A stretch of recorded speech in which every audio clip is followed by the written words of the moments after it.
Friends, welcome in online classes of unique study centre. तो आइए शुरू करते हैं आज की अपनी क्लास। जैसा कि सभी लोगों को पता है कि हमने अपने पिछली वाली क्लास में, जो कि इसके पहले की वीडियो जो पड़ी थी, उसमें हमने पढ़ लिया हमने पढ़ा उसमें। उसके पहले तो हम थॉमसन मॉडल, रदरफोर्ड मॉडल, उसके बाद रदरफोर्ड मॉडल के बाद ही हमने अपने कल वाली वीडियो में पढ़ा है, जो कि है हमारा नंबर ऑफ इलेक्ट्रॉन्स निकालना, प्रोटॉन्स निकालना, न्यूट्रॉन्स की संख्या निकालना, जिसमें हमने एटॉमिक नंबर पढ़ा यानी परमाणु क्रमांक और मास नंबर पढ़ा अर्थात द्रव्यमान संख्या। फिर उसके बाद हमने अपने वीडियो में कल वाले में पढ़ा था आइसोबार और आइसोटॉप यानी समस्थानिक और समभारिक। तो अब हम बात करते हैं उन्हीं पे कुछ क्वेश्चंस लगाएं ताकि उन सभी टॉपिक्स को हम अच्छे से समझ सकें। ठीक है, तो कुछ क्वेश्चन लेके मैं आया हूँ। देखिए, आपको बोर्ड पे दिख रहा है कुछ क्वेश्चन हैं, तो हम इनको बारी बारी से लगाएंगे और देखेंगे कि हम किसी भी एटम का, अगर किसी भी एलिमेंट का सिंबल दिया गया हो, उसके एटॉमिक नंबर, मास नंबर दिए गए हो, तो हम उससे किस तरीके से इलेक्ट्रॉन की संख्या, उसके प्रोटॉनों की संख्या और उसके न्यूट्रॉनों की संख्या हम किस तरीके से निकालेंगे, उसी को हम इस क्वेश्चंस में लगाएंगे। तो आज के इस वीडियो में हम ज्यादातर क्वेश्चन लगाने की कोशिश करेंगे और अगर क्वेश्चन के बाद कुछ समय बचता है तो एक और टॉपिक और पढ़ाऊंगा, नहीं तो क्वेश्चन वाला वीडियो आज होगा, जिससे आपकी प्रैक्टिस भी हो जाए। और इस वीडियो में जितने भी क्वेश्चन लगाऊं, इसके बाद भी आप वीडियो को देखने के बाद आप पुनः कोशिश कीजिए, कहीं से और किताब से अपने क्वेश्चन ले लीजिए, उससे कोशिश कीजिएगा, लगाइएगा, जिससे आप इसको अच्छे से समझ जाएं और लगाने में आपको दिक्कत ना हो। तो देखिए क्या क्या लिया मैंने। पहले तो क्वेश्चन क्या है, calculate the number of electrons, protons and neutrons, मतलब इलेक्ट्रॉनों की संख्या निकालनी है, प्रोटॉन की संख्या निकालनी है और न्यूट्रॉन की संख्या निकालनी है।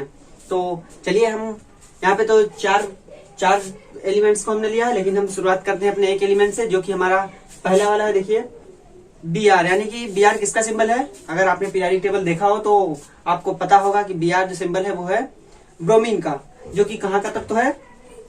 जो कि हमारे हाइड्रोजन फैमिली का तत्व है, जिसका एटॉमिक नंबर है कितना दिया गया है? 35। तो हम यहाँ पे साइड में इसको लिख लेते हैं, उसके बाद हम इसको लगाते हैं। देखिए क्या है हमारा पहला है ब्रोमीन, Br, और क्या है 35 और यहाँ पे है 80। तो पहले तो मैंने बताया था कि किसी भी एलिमेंट के सिंबल को, किसी भी एटम के सिंबल को हम दर्शाते कैसे हैं। मैंने इस तरीके से बताया था ना, एक्स के रूप में। और क्या बताया था कि यहाँ पे हम लिखते हैं क्या? जेड। जेड मतलब क्या? ये हमारा एटॉमिक नंबर अर्थात परमाणु क्रमांक। परमाणु क्रमांक या परमाणु संख्या कह सकते हैं। और फिर हमने ऊपर क्या दर्शाया था? कैपिटल ए, इसको क्या कहते हैं? मास नंबर यानी द्रव्यमान संख्या।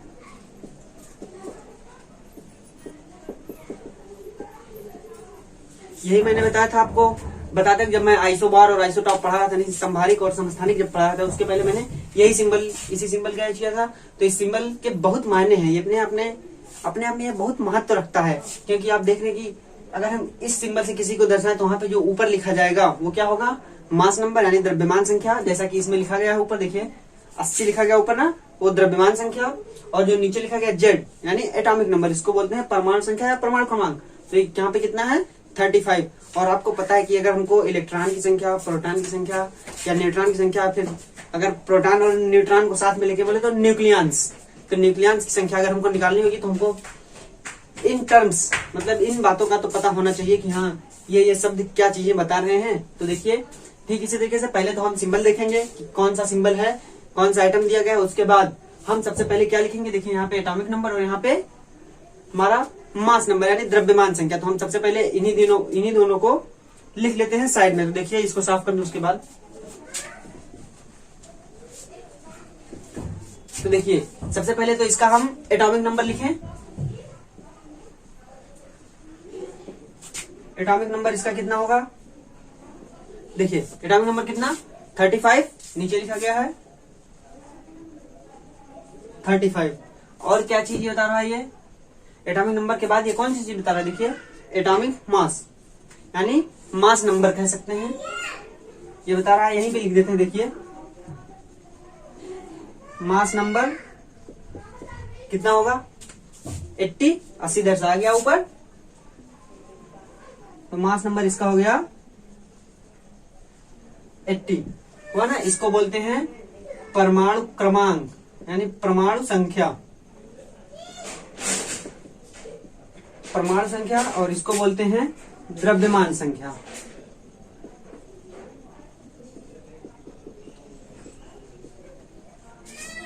द्रव्यमान संख्या। तो ये हमारे हो गए एटॉमिक नंबर और मास नंबर। फिर हमने एक रिलेशन बताया था, कह सकते एक फार्मूला, एक सूत्र बताया था, जिसके थ्रू हम प्रोटॉन्स की संख्या निकालेंगे, इलेक्ट्रॉन्स की संख्या निकालेंगे और न्यूट्रॉन्स की संख्या निकालेंगे। तो क्या फार्मूला था? देखिए वो फार्मूला हमने बताया था क्या, मास नंबर हमने बताया था, मास नंबर बराबर क्या बताया था, अभी उसी पे रख के हम सभी निकालेंगे। देखिए मास नंबर बराबर हमने बताया था number of protons, number of protons plus क्या बताया था, नंबर ऑफ न्यूट्रॉन बताया था हमने, number of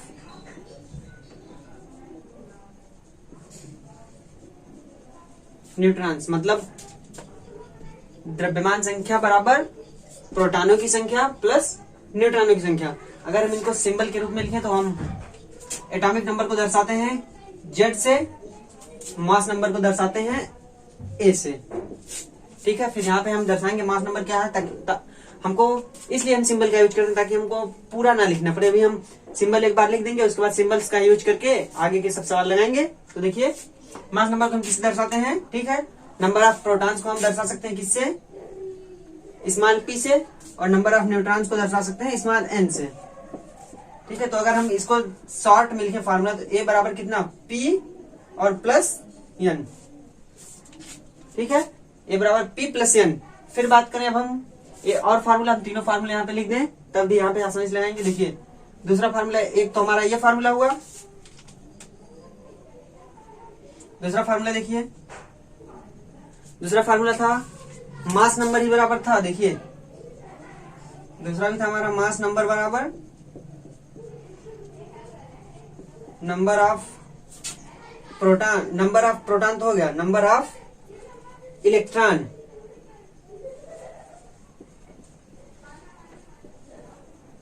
number of electron plus क्या था, नंबर ऑफ न्यूट्रॉन।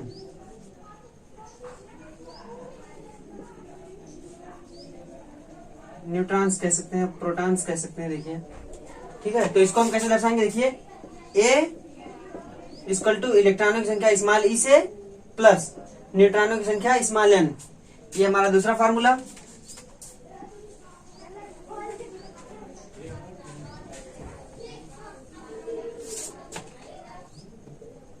फिर इसी तरीके से हमारा तीसरा फार्मूला था, देखिए क्या था वो, उसको भी साथ में लिख लें ताकि बार बार फार्मूला ना लिखना पड़े। ठीक है, देखिए क्या फार्मूला था हमारा, मास नंबर बराबर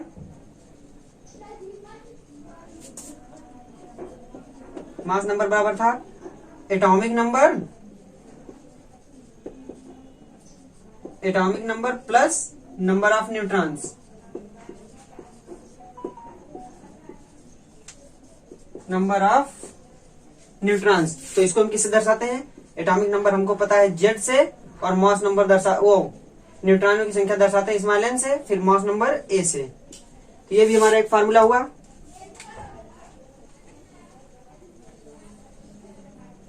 अब हम एक एक क्वेश्चन को बारी बारी से लगाएं इस पे। देखिए ये हमारे तीनों फार्मूले हैं और इसी फार्मूलों पे ही हमको अब इन क्वेश्चंस को लगाना है। तो पहले देखिए इसमें क्या दिया गया है, हमारा एटॉमिक नंबर दिया गया और मास नंबर। तो सबसे पहले हम क्या निकालें, यहाँ पे देखिए सबसे पहले हम इलेक्ट्रॉन की संख्या निकाल सकते हैं। देखिए सबसे पहले इलेक्ट्रॉन निकलेगा, तो देखिए कोई रिलेशन है क्या इसमें कि जिसमें एटॉमिक नंबर हो, मास नंबर हो और इलेक्ट्रॉन्स दिया गया हो। तो देखिए क्या है कहीं, हर जगह पे मास नंबर बराबर number of proton plus number of neutrons. यहाँ पे इलेक्ट्रॉन नहीं है, यहाँ पे देखिए मास नंबर बराबर number of electrons plus number of neutrons. लेकिन हमें तो ना तो इलेक्ट्रॉन की संख्या पता है और ना ही हमें पता है न्यूट्रॉन की संख्या। तो सबसे पहले हमें या तो न्यूट्रॉन की संख्या पता चल जाए या कुछ और पता चल जाए, मतलब न्यूट्रॉन की संख्या पता चले या फिर मास नंबर। तो हमको पता है, तो हमको इसमें अगर इलेक्ट्रॉन की संख्या निकालनी है तो हमको न्यूट्रॉन की संख्या पता होनी चाहिए। तो न्यूट्रॉन की संख्या कहाँ से पता चलेगी? और दूसरा रिलेशन देखते हैं कि न्यूट्रॉन की संख्या पे जांच करने के लिए हमको कहाँ बताया गया है। तो देखिए नंबर ऑफ न्यूट्रॉन्स यहाँ पे दिख रहा है और एटॉमिक नंबर और मास नंबर, मतलब मिल गया हमको, एक क्लू मिल गया, कहते हैं एक साक्ष्य, एक रास्ता मिल गया कि हाँ इस रास्ते के थ्रू हम तीनों को निकाल सकते हैं। ठीक है, तो देखिए क्या है यहाँ पे, क्योंकि हमको दो में रिलेशन था ए और जेड, मतलब मास नंबर कहें तो द्रव्यमान संख्या और परमाणु क्रमांक अर्थात परमाणु संख्या, इन दोनों में रिलेशन हमको मिला, जिससे हम प्राप्त करेंगे नंबर ऑफ न्यूट्रॉन्स, यानी न्यूट्रॉन की संख्या हम प्राप्त करेंगे। तो देखिए सबसे पहले नंबर आएगा न्यूट्रॉन्स का, तो यहाँ लिखिए न्यूट्रॉन्स। ठीक है, तो न्यूट्रॉन्स के लिए क्या फार्मूला है हमें यहाँ दिया गया, देखिए ए बराबर जेड और प्लस एन। यहाँ पे न्यूट्रॉन्स को कौन दर्शा रहा है? एन। ठीक है, एन है न्यूट्रॉन्स, ए है हमारा क्या? मास नंबर, और जेड है हमारा क्या जो दिया गया है, देखिए परमाणु संख्या। तो अब हम नंबर ऑफ न्यूट्रॉन्स निकाल सकते हैं। अगर हमको नंबर ऑफ न्यूट्रॉन्स निकालने हैं तो जाहिर सी बात है इस जेड को हमें इस तरफ पक्षांतर करना होगा। पक्षांतर करना आप लोगों को पता ही होगा भाई, क्लास 11 में पढ़ रहे हैं, इतना तो पता ही है कि अगर हम किसी संख्या के किसी आर्बिट्रेरी, कह सकते हैं आर्बिट्रेरी हिस्से को हम इस साइड से इधर करें, आर्बिट्रेरी टर्म को, ये अलग अलग टर्म है, तो इस टर्म को अगर हम इधर करें तो इसका जो चिन्ह होता है कहें तो धनात्मक, वही इसका प्रतिलोम हो जाएगा, यानी धनात्मक प्रतिलोम। तो क्या हो सकता है? A minus Z equal to small N अर्थात न्यूट्रॉन। तो ये क्या फॉर्मूला हो गया? नंबर ऑफ न्यूट्रॉन्स बराबर mass number minus atomic number. तो इसको अगर सीधे सीधे लिखे क्या, एन इक्वल टू ए और माइनस जेड। अब इसको लगाना आसान हुआ, देखिए ये इस तरीके से हमने फार्मूले बना, एक दूसरा फार्मूला, इस फार्मूले को लेके हमने दूसरा फार्मूला बनाया। अब इस पे हम लगाते हैं, देखिए क्या क्या दिया हमको, नंबर ऑफ न्यूट्रॉन्स हमको ज्ञात करना है, तो इसको ऐसे ही लिख लेते हैं। फिर क्या दिया गया? ए। ए मतलब हमारा यहाँ पे अगर ए लिख दे कि हमारा पहली चीज निकालना है नंबर ऑफ न्यूट्रॉन्स, तो देखिए क्या आएगा? एन।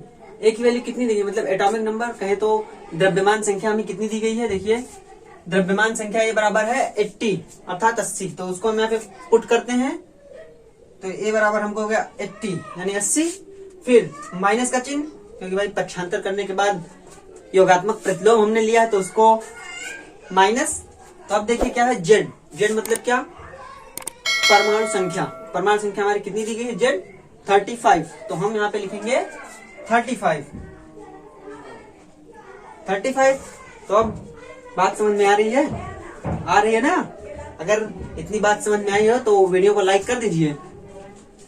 अगर समझ में आए तो वीडियो को लाइक कर दीजिए और ज्यादा से ज्यादा लोगों तक शेयर कीजिएगा। तो इसके बाद क्या, अब इसको हम आराम से घटा सकते हैं। तो कितना आएगा देखिए 80, 10 में से 5 गए 5, बचा यहाँ पे कितना 7, और 7 में से 3 गए 4, मतलब 45। जो ये नंबर आई, नंबर ऑफ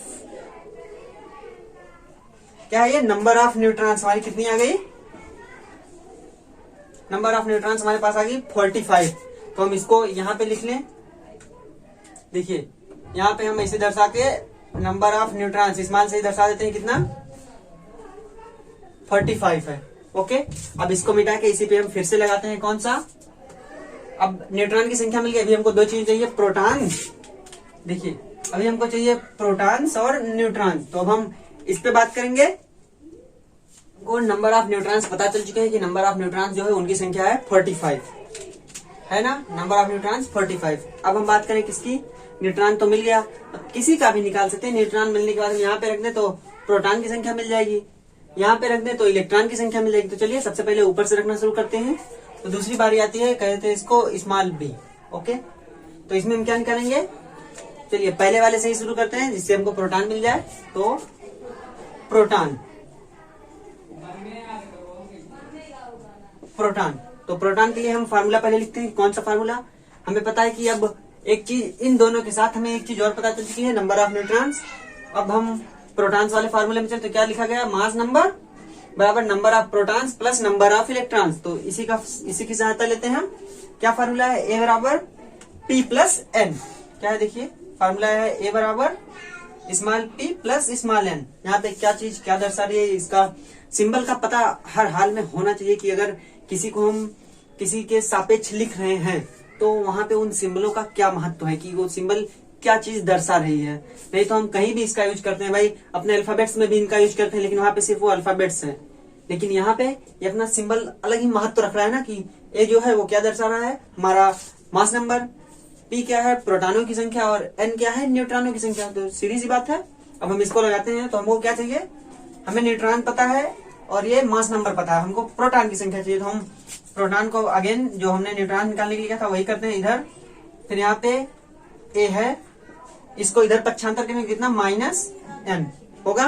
अब हम निकालें तो पी इक्वल टू ए और माइनस एन। अब इसको सॉल्व करें, देखिए नंबर ऑफ प्रोटॉन बराबर ए हमको कितना दिया गया, फिर से वही ए दिया गया 80, तो ए के स्थान पे 80 माइनस एन हमने कितना निकाला है 45, तो फिर से 45, ये कितना आएगा हमारा, घटाएंगे 10 में से 5 गए 5, फिर 7 में से 4 गए 3, यानी 35। कहें तो हमें प्रोटॉनों की संख्या मिल गई कितना 35। ठीक है, तो हमें 35 मिली, इसको भी हम यहाँ पे लिखते हैं। उसके बाद हम निकालेंगे नंबर ऑफ न्यूट्रॉन्स। तो देखिए हमने नंबर ऑफ प्रोटॉन्स भी पता कर लिया कितना 35, इसको भी यहाँ पे इंगित कर दें। नंबर ऑफ प्रोटॉन्स आ गया हमारा 35। अब हमें कौन सी चीज याद करनी है, देखिए ये हो गया। अब हमारे पास बचा है क्या, इलेक्ट्रॉन। अभी हमने इलेक्ट्रॉन की संख्या नहीं निकाली है, तो उसके लिए फिर से इन्हीं किसी फार्मूले में चलते हैं, लेकिन पहले इसको साफ कर दें।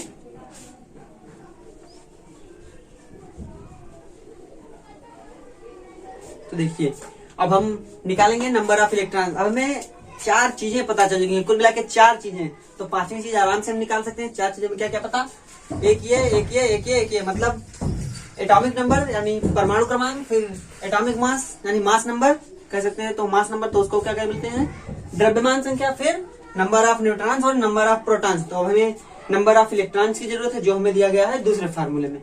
तो इसको हम लिखते हैं क्या, सी से दर्शा देते हैं। हमको क्या चाहिए यहाँ पे, इलेक्ट्रॉन्स। तो चलिए कौन सा फार्मूला है, ये वाला, E = E+N। अगेन हम वही करेंगे जो हमने पहले फार्मूलों को किया था। तो क्या आएगा देखिए, E = A-N, यानी E = A-N, मतलब नंबर ऑफ इलेक्ट्रॉन्स बराबर mass number minus number of neutrons. तो निकालिए, देखिए क्या आएगा। मास नंबर हमको कितना दिया गया है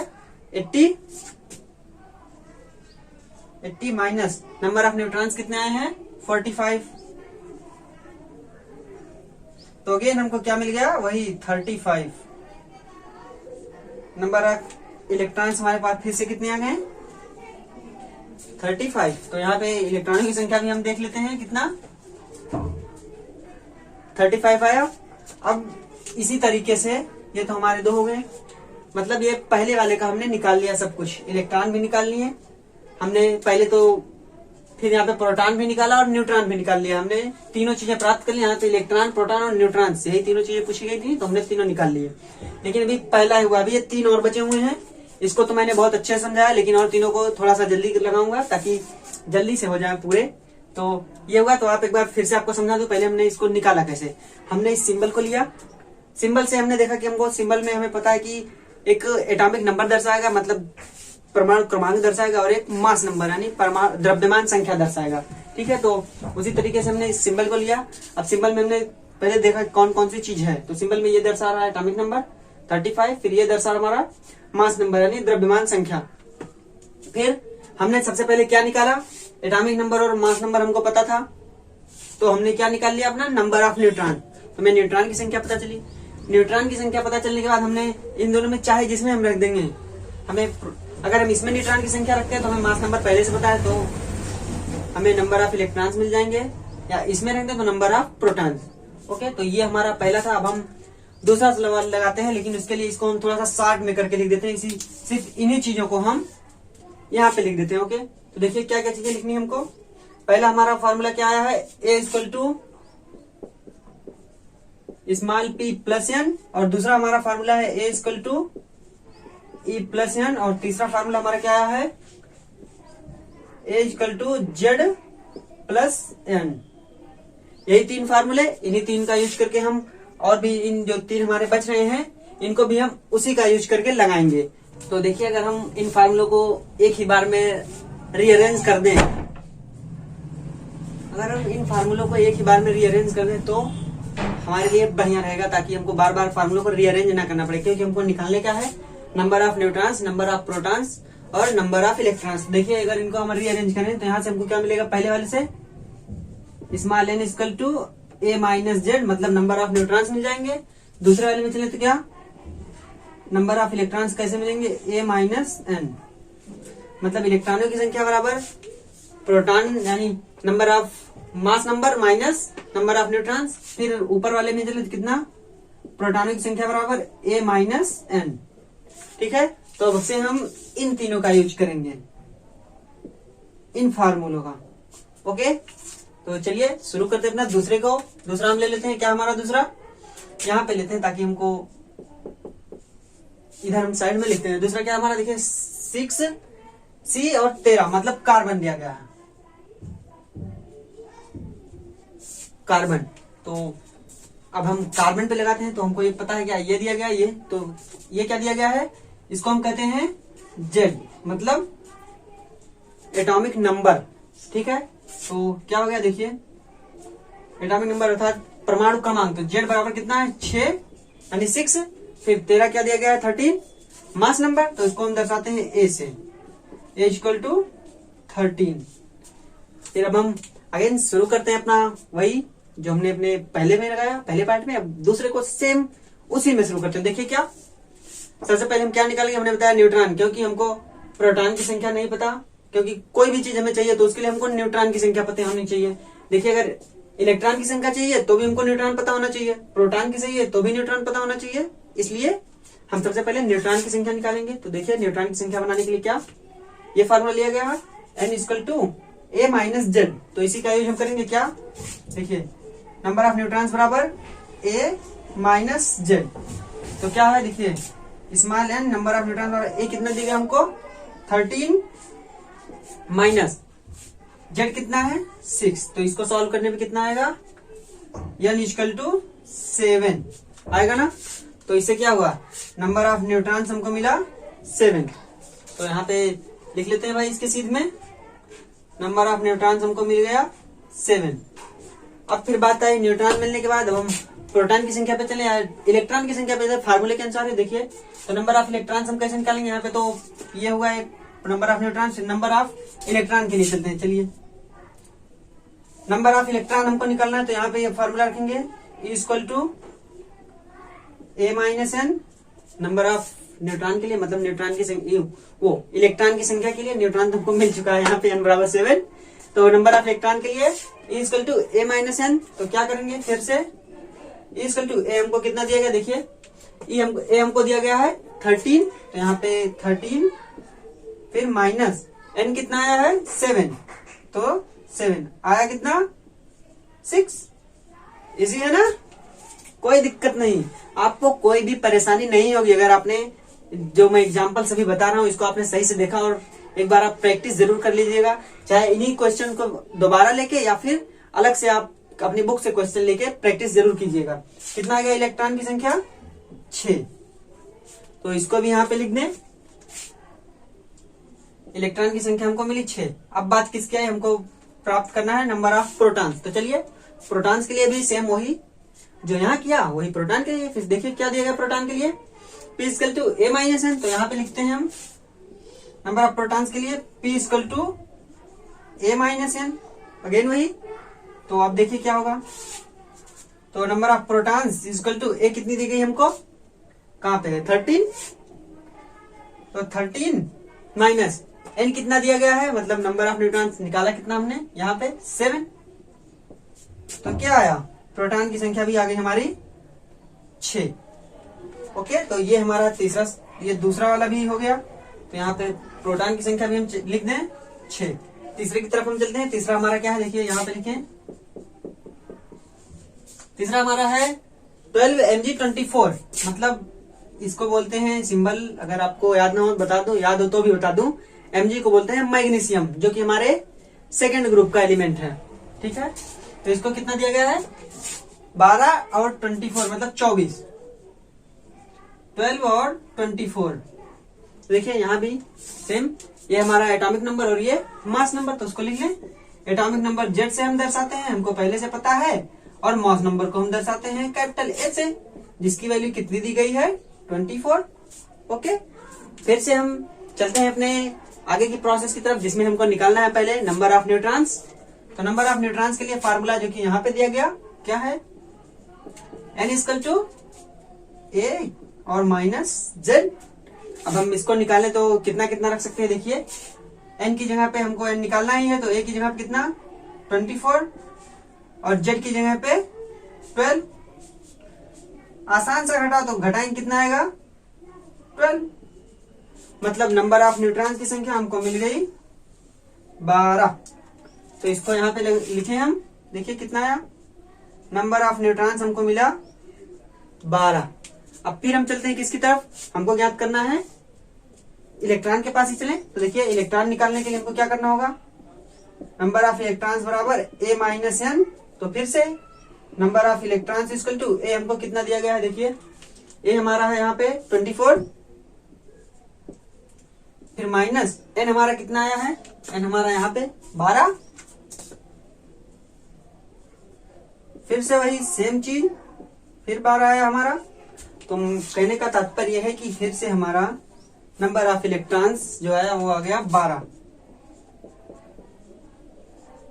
12। ओके, अब फिर क्या बचा हमारा, नंबर ऑफ प्रोटॉन्स। तो नंबर ऑफ प्रोटॉन्स देखिए कैसे निकालेंगे, ये तीसरा वाला formula, number of protons equal to a minus n, उसी में से घटा लेंगे। तो देखिए क्या, नंबर ऑफ प्रोटॉन्स a हमारा कितना 24 और n हमारा कितना 12, तो मिल के आ गया कितना 12।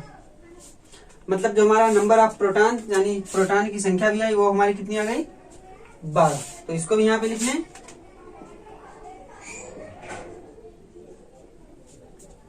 ओके, तो अब देखिए हमने 3 लगा लिए, हमारा आखिरी जो बचा है जिसका नाम है SR, यानी इसको बोलते हैं सिंबल स्ट्रांसियम। ये हमारे पहले ग्रुप का नीचे का तत्व है, इसके बाद फ्रेंसियम हमारा है। तो देखिए क्या है, चौथा दिया गया है SR यानी स्ट्रांसियम। तो क्या दिया गया 38 और 88, 38 और 88। तो अगेन वही, ये A मास नंबर कितना 88 और हमारा एटॉमिक नंबर कितना दिया गया 38। अब हम इस पे लगाना शुरू करते हैं अपना क्वेश्चन। तो पहले क्या, पहले न्यूट्रॉन, देखिए न्यूट्रॉन का फॉर्मूला क्या है, n equal to a minus Z. तो इसको लगाएंगे हम कैसे, n इक्वल टू a मतलब क्या दिया गया 88 माइनस, और z की वैल्यू कितनी दी गई है 38। तो यहां से n हमको कितना मिल जाएगा, घटाएंगे तो देखिए 8 में से गए 0 और 8 में से 3 गए 5, मतलब 50। यानी हमको जो नंबर ऑफ न्यूट्रॉन्स मिले वो कितने मिल गए 50 कह सकते हैं ना। देखिए यहाँ पे हम साइड में लिख दें कितना, हमको न्यूट्रॉनों की संख्या मिली है 50। फिर अब हमको क्या चाहिए, इलेक्ट्रॉन। पहले इलेक्ट्रॉन निकालें। तो देखिए इलेक्ट्रॉन के लिए फिर हम क्या करेंगे, इलेक्ट्रॉन वाला फार्मूला जो कि दिया गया कितना, E equal to A minus n। तो देखिए नंबर ऑफ इलेक्ट्रॉन्स बराबर E, फिर एटॉमिक नंबर मतलब परमाणु क्रमांक हमको कितना दिया गया 38। नो, ये A मतलब मास यानी मास नंबर। तो देखिए मास नंबर कितना है 88 माइनस, अब नंबर ऑफ न्यूट्रॉन्स हमको घटाने कितना आया है 50, घटाएंगे कितना आएगा 38। तो इलेक्ट्रॉनों की संख्या हमको पता चली कितनी आई 38। तो इसको भी यहाँ पे इलेक्ट्रॉनों की संख्या आ गई हमारे पास 38। अब क्या बचा प्रोटॉन। तो तो प्रोटॉन को ज्ञात करने के लिए क्या, फिर से हम वही प्रोटॉन वाला फॉर्मूला लगाएंगे। देखिए क्या है, P equal to A minus N. इसकी वैल्यू कितनी आएगी, प्रोटॉन बराबर मास नंबर हमको कितना दिया गया 88 माइनस न्यूट्रॉन की संख्या कितनी आई 50। तो फिर से हम इसको घटाएं तो कितना आएगा, वही प्रोटॉनों की संख्या बराबर 38 मतलब 38। तो ये हमारा प्रोटॉन की संख्या भी आ गई।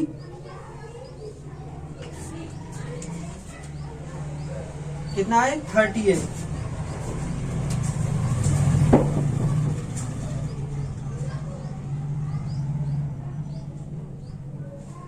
मतलब कि जो प्रोटॉन की संख्या आ गई वो हमारी आ गई 38। अब आप देख सकते हैं कि हमने चारों को लगा दिया, क्या कोई दिक्कत हुई हमें, बताइए। ठीक इसी तरीके से जब आप लोग प्रैक्टिस करेंगे तो आपको भी कहीं भी जब कभी भी इन टॉपिक से संबंधित क्वेश्चन आएंगे तो आपको कोई दिक्कत नहीं होगी। आप देख सकते हैं सभी को मैंने निकाल दिया।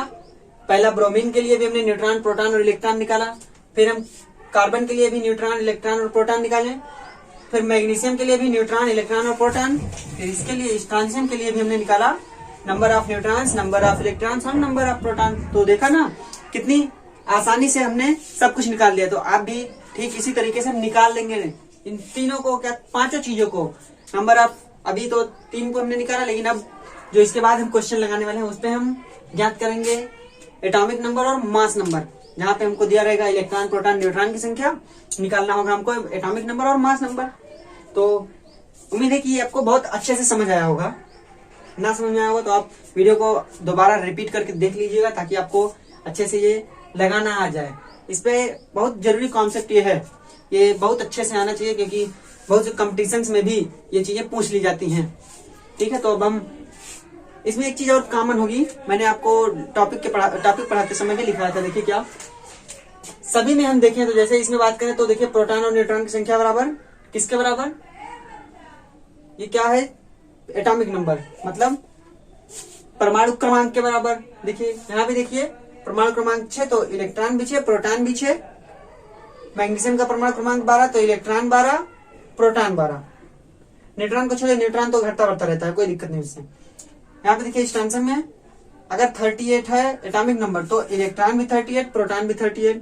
ठीक, तो इससे फिर से बता दूं कि अगर न्यूट्रल एटम है, कोई न्यूट्रल एलिमेंट का एटम है तो उसमें जो number of electrons, number of protons और एटॉमिक नंबर होंगे वो सेम होंगे। मतलब परमाणु क्रमांक, इलेक्ट्रॉनों की संख्या और प्रोटॉनों की संख्या बराबर होगी। कब, जब एटम न्यूट्रल होगा, मतलब ना तो उसमें पॉजिटिव चार्ज और ना निगेटिव चार्ज। तो इस बात को जरूर ध्यान रखिएगा। फिर अब हम चलते हैं अपने दूसरे क्वेश्चन की ओर जिसमें हमको एटॉमिक नंबर और मास नंबर के बारे में पता करना है। तो अभी तक हमने लगाया इलेक्ट्रॉन, प्रोटॉन और न्यूट्रॉन की संख्या। अब हम देखेंगे कि हमको इलेक्ट्रॉन, प्रोटॉन और न्यूट्रॉन की संख्या दी गई है, उसके बाद हमको उस एलिमेंट का सिंबल बताना है, उस एटम का सिंबल बताना है कि कौन सा एटम हमको दिया गया है। तो देखिए क्वेश्चन क्या हमारा, the number of electrons, protons and neutrons in a species are equal to 18, 16 and 16 respectively. कह रहा है जो इलेक्ट्रॉन की संख्या है, प्रोटॉन की संख्या है और न्यूट्रॉन की संख्या क्या है, इन्हें स्पेसीज मतलब एक कह सकते हैं कोई मॉलिक्यूल है, कोई एटम है, कह सकते हैं ना। तो कोई एटम मान लीजिए, इन्हें species are equal to 18, 16 and 16 मतलब 18, 16 और 16 रिस्पेक्टिवली क्रमशः। कह रहा है कि जो इलेक्ट्रॉन की संख्या है, प्रोटॉन की संख्या है और न्यूट्रॉन की संख्या है किसी एक एटम में, तो कितनी है 18, 16 और 16 रिस्पेक्टिवली मतलब क्रम से। देखिए पहले हम इसको लिख लें, आगे देखिए और पूछ कर रहा है assign the proper symbol of the species. बताया ना कि अब सिंबल पूछ रहा है, प्रॉपर एक उचित सिंबल जो उस स्पेसीज का है जो अपने पास रख रहा है। क्या 18 इलेक्ट्रॉन, 16 प्रोटॉन और 16 न्यूट्रॉन। तो देखिए निकालेंगे कैसे। सबसे पहले तो इन सभी को हम लिख लें, क्या दिया गया इसका सिंबल के साथ में हम लिखेंगे। देखिए क्या है, पहले number of electrons, number of electrons हमको कितना दिया गया है रिस्पेक्टिवली, तो इलेक्ट्रॉन्स पहले, इसलिए इलेक्ट्रॉन की वैल्यू पहले 18। फिर क्या, फिर दिया गया है नंबर ऑफ प्रोटॉन, तो नंबर ऑफ प्रोटॉन कितना है नंबर ऑफ प्रोटॉन, दूसरा 16।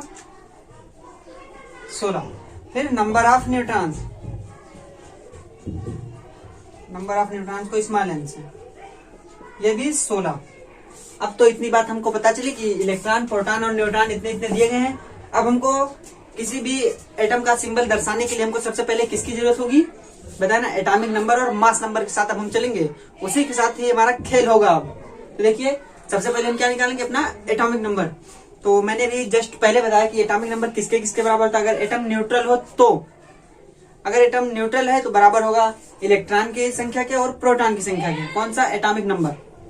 लेकिन अगर इलेक्ट्रॉन कैटायन हो या रेडायन हो तब किसके बराबर होगा, ओनली प्रोटॉन के बराबर, क्योंकि कैटायन या रेडायन की स्थिति में जो नंबर ऑफ इलेक्ट्रॉन यानी इलेक्ट्रॉनों की संख्या होती है वो कम या ज्यादा होती है।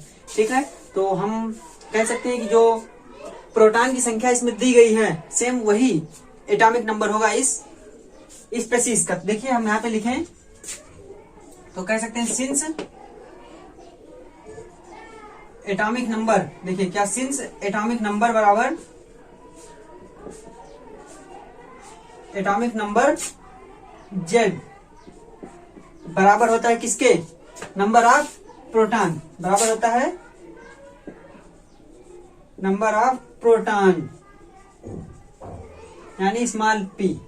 तो मिल जाएगा हमको एटॉमिक नंबर कितना आ गया, एटॉमिक नंबर जेड हमको कितना मिल जाएगा तब, नंबर ऑफ प्रोटॉन्स कितने दिए गए हैं, 16, मतलब एटॉमिक नंबर हमको मिल गया 16 यानी 16। अब हमको क्या चाहिए बताइए, अब हमको चाहिए किसी भी सिंबल लिखने के लिए, हमने बताया था जो सिंबल एक्स ऊपर मास नंबर और नीचे एटॉमिक नंबर, तो एटॉमिक नंबर मिल गया, लेकिन अब मास नंबर की बारी है। तो फार्मूला याद करिए, मास नंबर का फार्मूला क्या होता है, किसी में भी आप, आपको 4 चीजें पता हो गई हैं, एटॉमिक नंबर, इलेक्ट्रॉन, प्रोटॉन और न्यूट्रॉन। तो हम क्या करेंगे, हमको निकालना है मास नंबर। तो मास नंबर हम किससे निकालते हैं, number of protons plus number of neutrons, यही होता है, या नंबर ऑफ, यानी बोल सकते हैं atomic number plus number of neutron. हम इलेक्ट्रॉन पे कभी नहीं निकालेंगे, इलेक्ट्रॉन पे कभी कभार निकालेंगे, लेकिन कोशिश करेंगे कि जब हमको मास नंबर निकालना हो तब हम निकालें नंबर ऑफ प्रोटॉन और नंबर ऑफ क्या बोलते हैं न्यूट्रॉन, इसी पे लगाएंगे। इलेक्ट्रॉन के चक्कर में नहीं फंसेंगे, क्योंकि इलेक्ट्रॉन से तभी निकलेगा जब जो मॉलिक्यूल या जो एटम दिया गया है वो हमारा न्यूट्रल होगा, नहीं तो आप गड़बड़ कर देंगे। इसलिए हमेशा ध्यान रखिएगा, सिर्फ हम बराबर कह सकते हैं, न्यूट्रल के केस में हम प्रोटॉन और इलेक्ट्रॉन की संख्या बराबर कह सकते हैं, न्यूट्रल के केस में हम निकाल भी सकते हैं मास नंबर, लेकिन हर समय हम निकालेंगे प्रोटॉन की संख्या और न्यूट्रॉन की संख्या पे। तो देखिए क्या हमारा मास नंबर, मास नंबर इसको किससे दर्शाते हैं, ए से, किसके बराबर होगा ये, मास नंबर बराबर नंबर ऑफ प्रोटॉन मतलब स्मॉल पी, फिर प्लस नंबर ऑफ न्यूट्रॉन्स, इसको दर्शाते हैं स्मॉल एन से, ओके, नंबर ऑफ न्यूट्रॉन। अब हम इस पे लिखें तो क्या होगा हमारा, देखिए mass number A equal to number of proton, हमको कितना दिया गया, नंबर ऑफ प्रोटॉन दिया गया है 16, तो आया 16, फिर प्लस नंबर ऑफ न्यूट्रॉन्स हमको कितना दिया गया, नंबर ऑफ न्यूट्रॉन्स दिया गया फिर से 16, ये हमारे 16, तो जोड़ेंगे कितना आ जाएगा, इक्वल टू 32, मतलब कि जो हमको मास नंबर मिला वो हमको मिल गया 32। अब देखिए एटॉमिक नंबर तो जेड बराबर 16 और मास नंबर 32। अब एक चीज यहाँ पे देखने वाली है कि हमने कहा कि हम सिंबल अगर इसका दर्शाएं, मान लीजिए हम इसका सिंबल दर्शाते हैं, हमको सिंबल दिखाना है ना, तो सिंबल के रूप में हम क्या करेंगे, तो पहले एटॉमिक नंबर याद कीजिए, आपको अगर पीरियड टेबल के एलिमेंट याद हो तो एटॉमिक नंबर 16 किसका होता है, आपको ना याद हो तो मैं बता दे रहा हूँ, क्या दिक्कत है। तो जो एटॉमिक नंबर 16 होता है वो उसको हम बोलते हैं सल्फर, जिसका सिंबल होता है, ये देखिए यहाँ पे सिंबल दिखाऊं तो, हाँ यहाँ पे देखिए जिसका सिंबल होता है एस, ठीक। फिर इसको दर्शाने का क्या तरीका हमारा है, सबसे पहले एटॉमिक नंबर कहाँ पे लिखेंगे हम, नीचे, तो एटॉमिक नंबर कितना है 16, तो एटॉमिक नंबर यहाँ पे देखिए, एटॉमिक नंबर हम यहाँ पे लिखे 16, फिर मास नंबर लिखेंगे, मतलब द्रव्यमान संख्या लिखेंगे, जो कि हमारी कितनी आई है, देखिए द्रव्यमान संख्या हमारी आई है 32। तो हम 32 को कहाँ लिखेंगे, इसी पे जस्ट ऊपर 32। अब बात जो बताया, सोचने वाली बात क्या है कि ये तो तब की केस होगी ये जब न्यूट्रल है, लेकिन यहाँ पे देखिए, और न्यूट्रल के केस में हमने बताया कि प्रोटॉन की संख्या और इलेक्ट्रॉन की संख्या बराबर होगी।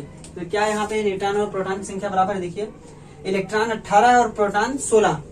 ये न्यूट्रॉन तो इधर उधर हो सकता है, न्यूट्रॉन की संख्या ऊपर नीचे हो सकती है किसी से, लेकिन जो नंबर ऑफ इलेक्ट्रॉन्स और नंबर ऑफ प्रोटॉन्स होंगे इन केस जब एटम न्यूट्रल हो तब बराबर होगी। लेकिन यहाँ पे क्या बराबर है, नहीं ना। तो अब बात यहाँ पे आएगी कि इसको हम धनायन लिखे या ऋणायन लिखे। तो अभी देखिए एक चीज आप निकाल सकते हैं कि हमको अगर ये पता करना हो कि धनायन कोई भी स्पीसीज या कोई भी एटम धनायन कब है, यानी उसमें पॉजिटिव चार्ज कब है, या कोई भी स्पीसीज ऋणायन कब है, यानी उसको एनायन कब है। तो देखिए उसके लिए क्या करना, उसके लिए हमको हर समय दो बातों पे ध्यान देनी है, इलेक्ट्रॉन की संख्या और प्रोटॉन की संख्या। तो इसमें ज्यादा क्या है, पहले देखिए इलेक्ट्रॉन ज्यादा है या प्रोटॉन, तो निकालेंगे हम। तो सबसे पहले इसको कहें कंपैरिजन कर सकते हैं। तो यहाँ पे तो ये दिख रहा है हमको कि एटम न्यूट्रल नहीं है, तो इसके लिए हमको क्या करना होगा, इलेक्ट्रॉन की संख्या में से प्रोटॉन को घटाना होगा। और फिर हम जानते हैं कि अगर इलेक्ट्रॉन की संख्या ज्यादा है, मतलब निगेटिव चार्ज ज्यादा है, तो सिंबल पे निगेटिव चार्ज आएगा, मतलब उस एटम पे निगेटिव चार्ज आएगा, मतलब वो निगेटिवली होगा, निगेटिव कह सकते हैं एनायन होगा, ऋणायन। लेकिन अगर पॉजिटिव चार्ज ज्यादा होता है, इलेक्ट्रॉन की संख्या कम हो जाती, तब वो पॉजिटिव होता है, यानी पॉजिटिवली चार्ज होता है, जिसको हम कैटायन बोलते हैं। तो हम इसके लिए लिखेंगे सिंस, देखिए कहाँ पे लिख दें, यहीं पे देखिए लिख दे रहे हैं, since number of electron is greater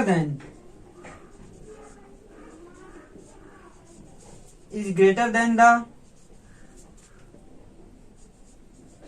number of proton, so the species is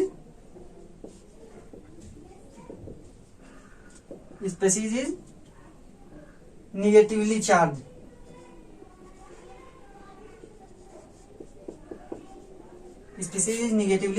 या फिर कह सकते हैं और एनायन मतलब होता है ऋणायन, जिस पर ऋण चार्ज हो। ठीक है, तो अब बात आएगी ऋण चार्ज कितना है, तो लिखेंगे हम, इसको कहते हैं number of excess of electron equal to charge on, कहते हैं चार्ज ऑन स्पीसीज या चार्ज ऑन एटम। क्या लिखेंगे हम, excess number of electrons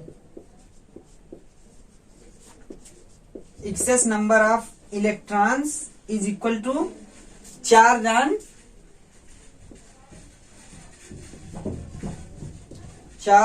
species या चार्ज ऑन एटम कह सकते हैं, चार्ज ऑन एटम। तो अब एक्सेस नंबर हमको कैसे पता चलेगा, एक्सेस नंबर ऑफ इलेक्ट्रॉन हमको निकालना है। देखिए एक्सेस नंबर ऑफ इलेक्ट्रॉन निकालेंगे हम, तो इसके लिए हम इसको मिटा देते हैं, या फिर यहाँ पे देखिए साइड में देख लेते हैं एक्सेस नंबर ऑफ इलेक्ट्रॉन हम कैसे निकालेंगे। देखिए इसको ऐसे करें तो excess number of electron, excess electron बोल सकते हैं, बराबर क्या होगा, इलेक्ट्रॉन की संख्या माइनस प्रोटॉन की संख्या, कह सकते हैं इलेक्ट्रॉन माइनस प्रोटॉन। तो देखिए कितना आया यहाँ पे, एक्सेस इलेक्ट्रॉन बराबर इलेक्ट्रॉन की संख्या यहाँ पे कितनी दी गई, देखिए 18 और प्रोटॉन की संख्या दी गई है 16। तो इसको लिखेंगे 18 और माइनस 16, तो अब बराबर के कितना है, ये आ जाएगा हमारा 2, मतलब एक्सेस इलेक्ट्रॉन बराबर 2। तो यहाँ पे क्या लिखा गया, एक्सेस नंबर ऑफ इलेक्ट्रॉन बराबर चार्ज ऑन एटम, इसको ब्रैकेट में लिखिए निगेटिव चार्ज, क्योंकि इलेक्ट्रॉन ज्यादा है तो चार्ज निगेटिव। तो कितना आया है 2, तो चार्ज कितना आ जाएगा, देखिए -2। ठीक है, चार्ज -2। अब सिंबल देखिए क्या होगा, इतना तो लिखा गया, ये न्यूट्रल केस, लेकिन यहाँ पे इलेक्ट्रॉनों की संख्या ज्यादा है, इसलिए हम कितनी ज्यादा है, -2, तो चार्ज इस पे लगाएंगे -2। देख रहे हैं आप, तो ये हमारा होगा सिंबल, किसका सिंबल हुआ, सल्फर का। तो ये सल्फर का सिंबल हमारा 16 यस 32 और -2। ये समझ में आना कि चार्ज कैसे है, मतलब ये चार्ज कहाँ से आया, -2 आया कहाँ से। अभी इसको 2 लाइन लिखा देता हूँ, क्वेश्चन को मिटाने के बाद 2 लाइन आपको लिखा देता हूँ कि आप उसमें देख सकते हैं कि जो चार्ज है वो आया कहाँ से। ठीक है, तो आप एक बार क्वेश्चन को फिर से देख लीजिए। हमें इलेक्ट्रॉन, प्रोटॉन और न्यूट्रॉन की संख्या दी गई है। हमसे पूछा है कि उस स्पीशीज का सिंबल बताइए। तो देखिए हमने क्या किया, सबसे पहले हमने number of electron, number of proton और नंबर ऑफ न्यूट्रॉन लिखा। फिर हम जानते हैं कि जो एटॉमिक नंबर होता है वो नंबर ऑफ प्रोटॉन के बराबर, तो एटॉमिक नंबर बराबर नंबर ऑफ प्रोटॉन। इससे हमको क्या पता चला, एटॉमिक नंबर, जो कि आ गया 16। फिर बात आई एटॉमिक नंबर पता चल गया, प्रोटॉन पता चल गया, तो हम निकाले क्या, मास नंबर, तभी हम सिंबल दर्शा सकते हैं। तो मास नंबर निकाला हमने, number of protons plus number of neutrons, हमको न्यूट्रॉन की संख्या दी गई है देखिए। फिर ए और इसको जोड़ने के बाद कितना आया मास नंबर हमारा, यानी द्रव्यमान संख्या हमारी कितनी आई, 32। फिर द्रव्यमान संख्या 32 आने के बाद हमने इतना इसको लिख लिया। फिर हमें एक चीज समझनी चाहिए कि अब ये न्यूट्रल की केस है, और न्यूट्रल की केस में अगर हम इसको न्यूट्रल केस माने तो न्यूट्रल की केस में इलेक्ट्रॉन की संख्या और प्रोटॉन की संख्या बराबर होगी। क्योंकि भाई जाहिर सी बात है, अगर निगेटिव चार्ज और पॉजिटिव चार्ज बराबर होगा तभी कोई एटम, कोई मॉलिक्यूल वो न्यूट्रल होगा। अन्यथा की केस में वो न्यूट्रल ना होके कैटायन हो या एनायन हो, मतलब धनायन होगा या ऋणायन होगा। तो अब चेक करेंगे हम। चेक करने के लिए हम फिर से गए इलेक्ट्रॉनों की संख्या और प्रोटॉनों की संख्या के पास। तो इसमें हमने देखा कि जो इलेक्ट्रॉन की संख्या है वो प्रोटॉन की संख्या से ज्यादा है, इसलिए हमको स्वाभाविक है कि अब इलेक्ट्रॉन ज्यादा मतलब निगेटिव चार्ज ज्यादा, तो एटम जो होगा वो निगेटिवली चार्ज होगा, उस पर कह सकते हैं उस पर जो चार्ज होगा वो निगेटिव होगा। तो कितना निगेटिव होगा उसको चेक करने के लिए हम गए, तो हमने निकाला यहाँ पे एक्सेस इलेक्ट्रॉन 2 आए, और जो एक्सेस इलेक्ट्रॉन आए वहां पे देखिए फिर से एक्सेस नंबर ऑफ इलेक्ट्रॉन बराबर charge of atom, charge on atom. तो चार्ज कितना आया एटम पे, -2, तो हमने यहाँ पे -2 लिखा। इस बात को ध्यान दीजिएगा, number of electron is greater than the number of proton, so the species is negative charge or anion. अभी हम इसको 2 लाइन और लिखा थे, कब निगेटिव चार्ज लगाएंगे और कब हम पॉजिटिव चार्ज लगाएंगे। तो देखिए ये पूरा क्वेश्चन, ये इसका आंसर आ गया। अब हम चलते हैं, जो 2 लाइन हमको लिखाना है वो 2 लाइन लिखा देते हैं आपको। तो देखिए जो 2 बातें हमको बतानी थी कि कब एटम एनायन होगा और कब एटम कैटायन होगा, उसको देखिए आप साइड में कहीं नोट कर लीजिएगा। हमने भी नोट लिख दिया है। तो देखिए पहला क्या कह रहे हैं, if number of protons are larger than number of electrons, मतलब यदि प्रोटॉन की संख्या इलेक्ट्रॉनों की संख्या से ज्यादा है तब क्या होगा, then atom will be cation या पॉजिटिवली चार्ज। मतलब कि जब प्रोटॉन की संख्या इलेक्ट्रॉन से ज्यादा होगी तब क्या होगा, जो एटम होगा वो कैटायन होगा यानी धनायन होगा, या फिर लिखा हुआ है पॉजिटिवली चार्ज यानी उस पर धनावेशित होगा, धनावेशित। ठीक, तो आप देखते ही जान जाएंगे कौन धनावेशित है कौन ऋणावेशित है। ठीक है, तो क्या सीधे कहें तो अगर प्रोटॉन ज्यादा मतलब पॉजिटिव चार्ज ज्यादा तो धनायन, और निगेटिव चार्ज ज्यादा तो ऋणायन। दूसरे में क्या, if number of protons are smaller than number of electrons, मतलब कह रहा है कि अगर जो प्रोटॉन की संख्या है वो इलेक्ट्रॉन की संख्या से कम है, then atom will be anion, तब जो एटम होगा यानी जो परमाणु होगा वो एनायन होगा, यानी हम कहते हैं ऋण आवेशित होगा, ऋणायन होगा। निगेटिवली चार्ज मतलब ऋण आवेशित होगा। ठीक, तो सीधे सीधे कहने की बात यही है कि अगर प्रोटॉन की संख्या ज्यादा मतलब पॉजिटिव चार्ज ज्यादा तो जो एटम होगा वो पॉजिटिवली चार्ज यानी कैटायन होगा, और अगर इलेक्ट्रॉन की संख्या ज्यादा हुई प्रोटॉन से तब जो एटम होगा वो निगेटिवली चार्ज यानी एनायन होगा। देखिए एनायन और कैटायन। ठीक है, कैटायन मतलब पॉजिटिव चार्ज लिए हुए और एनायन मतलब होता है निगेटिव चार्ज लिए हुए। ठीक है, तो यही 2 बातें थी आपको बतानी, नोट कर लीजिएगा अच्छे से। इसको कंठस्थ ध्यान में भी बराबर रखिएगा, जब भी क्वेश्चन लगाइए तो इसको ध्यान में रखिए ताकि आपको पता चले कि अगर किसी क्वेश्चन को लगाते समय हमारे इलेक्ट्रॉन की संख्या और प्रोटॉन की संख्या में कोई डिफरेंस आ रहा है तो ये समझ जाना चाहिए कि ये न्यूट्रल एटम नहीं है, ये या तो कैटायन है या फिर एनायन है, मतलब या धनावेशित है या फिर ऋणावेशित है। ठीक है, इस बात को जरूर ध्यान रखिएगा। फिर ये वीडियो अगर आपको अच्छी लगी तो आप लाइक कीजिए और ज्यादा से ज्यादा लोगों तक शेयर कीजिएगा, और अगर आप चैनल पे नए हो तो आप चैनल को सब्सक्राइब कीजिए। फिर मिलते हैं हम अपनी अगली वीडियो में। चैनल को सब्सक्राइब जरूर कर लीजिएगा अगर आप नए हो। तो इस वीडियो में बस इतना ही। अब हम हमारी मुलाकात अपने अगले वीडियो में होगी, तो तब तक के लिए अपना और अपने परिवार का ध्यान रखिएगा। धन्यवाद। मिलते हैं अपने अगले वीडियो में जिसमें हम लेके आएंगे बहुत ही बढ़िया टॉपिक। तो चलिए मिलते हैं अगले वीडियो में।